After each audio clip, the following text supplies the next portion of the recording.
دا جنازه نشي کېدی.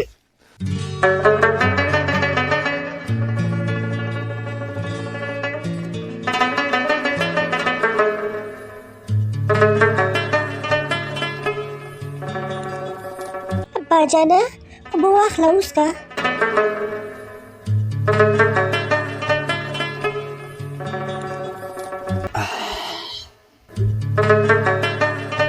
زرمینې لورې لطیف او ریحان بچی مې څه شو؟ بابا جانه او داسې وختي بهر ته وتي دا دې اوس به راشي. ښه لور جانې ښه. ابا جانه تا ته ما سهار د مدرسې لپاره کپړې ویلې ته خو مالې کپړې را نه وړې. یو خو ستا نه تنګ رالمه په مخه کپړې دي او کپړې دي بل څه کار دې نشته دی چې ستا په ځای هلک پیدا شوی څومره به ښه وې څه کار روزګار خو به یې کولی که نو مټې خو به مې پې تمه وې که نو. ځه ورکه شه ځه سپېرې.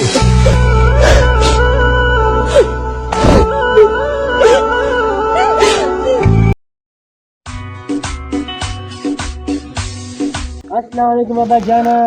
وعلیکم السلام. ریحان بچی رالی السلام علیکم بچی. بابا جانا څنګه؟ خیر دی بچی تاسو چېرته تللي وئ ډېر مې یاد شوي بچو. بابا جانا بار ته وتو چې کله مالې ملګرو سره ډېر زیات تنګ شوي کور کې ډېر زیات بور شوي وو. ښه بچیه ښه بچیه. بابا جانا تم په کور کې نه نو مونږ په کور کې ډېر زیات تنګېږو ځکه بار لاړو. بابا جان دا ته موبایل نه ماله راوړو او راوړی مې دی. الا ماشاءالله لطیفه ماله درې کې موبایل یاد ما څنګه بابا جان او ماله ولې دلې راوړو ماله موبایل طالب هم راوړم لطیفه بچی طالب کله به راوړې نه ماله موبایل سبا به درله راوړم. بابا جان زما په شان ته ولې راوړه بل شان ته ولې راوړه نه ستاسې په شان ته ماله راوړي بل شان بل راوړم لطیفه بچی.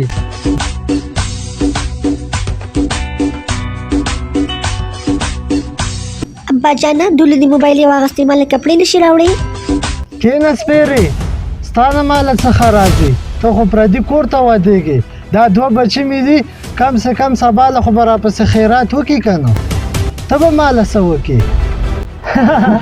دې ته ګوره بابا جانه چې د کپړې ولا وانه خلاص پیره ده موږ ول د زندګي خرابه ده چې کله وشوه کومه ورځ به زما مور مړه خلاص پیره ده بابا جانه او کنه بابا جانه تا ته پته نشته دا خو سپیره ده او ډېر چې څه وانه اخلي که نو موږ ورته کار راشو.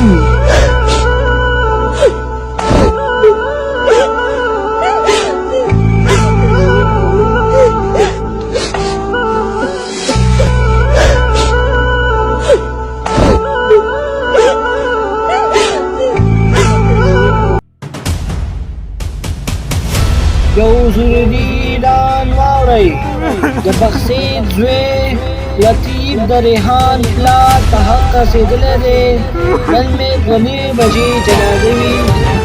شمې ابۍ دادا خبرې ماله به زنا په ململ تړلې وینا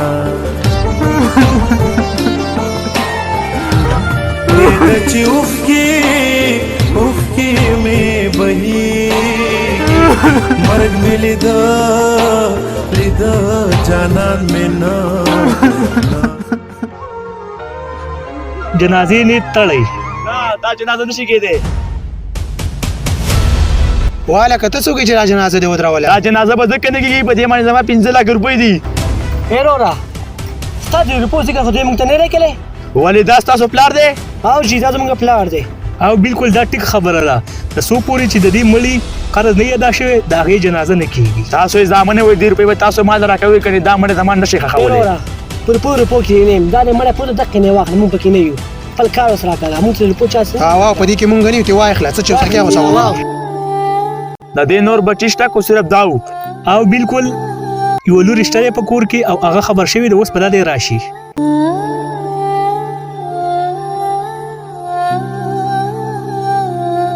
تاسو لوري او جی تا زمونږ پلار تاسو 200 روپۍ دي او خورې په دې زما 15 لک روپۍ. 15 لک روپۍ دي ما سره پکې لږ څه نه دا در واخله اوس بقیه چې دې پاتې کېږي نو انشاءالله بیا به یې درکړم. مولوي صاحب دا وله ورکړئ.